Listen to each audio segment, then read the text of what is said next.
Акынжанды отбасы 2 bölüm.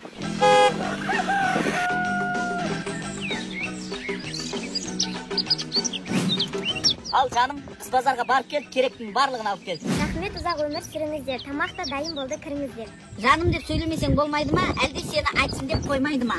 Өз зорға сағынып қазір kesem не болып тұр мама, жан-жарыма жаным десем. Кеше анашыңа айтпайсың ба? Қатыныңды сағынып өліп тұрсаң кеше түнде қаңғырмай қайтпайсың ба? Жаным емес, қателас қоясыңыз. Одан кейін жаным дейін кешіріңіз. Жанымсызда талай кірді жуып едік. Соны естімей 6 бала туып едік. Апа, сізге ата жаным демеген ба, демегені көңілге келмеген ба? Жаным түгіл шешең деп шақыратын. Анда-санда мақтап қойып қатыратын.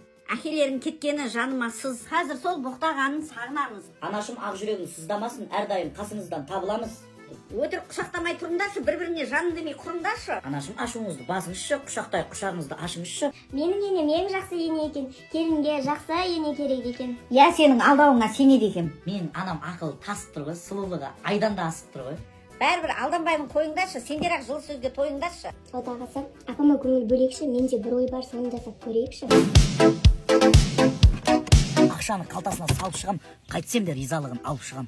Анашым, базар жаққа барасыз ба? Не керек, өзіңізге аласыз ба? Әкелі өзің бұларды не қыламын? Қайда барып не істеймін, не қыласың? Үндемесе жаным деп есіресің. Мақұл, енді бір жолата кешіремін. Екінші жаным демейін, ойбай қасқа, елуіңмен құтылдым, тиді басқа. Пісім екен бағана салған наным. Жұмысқа барасыз ба ертең жаным? Сіз тапаймын айтуға.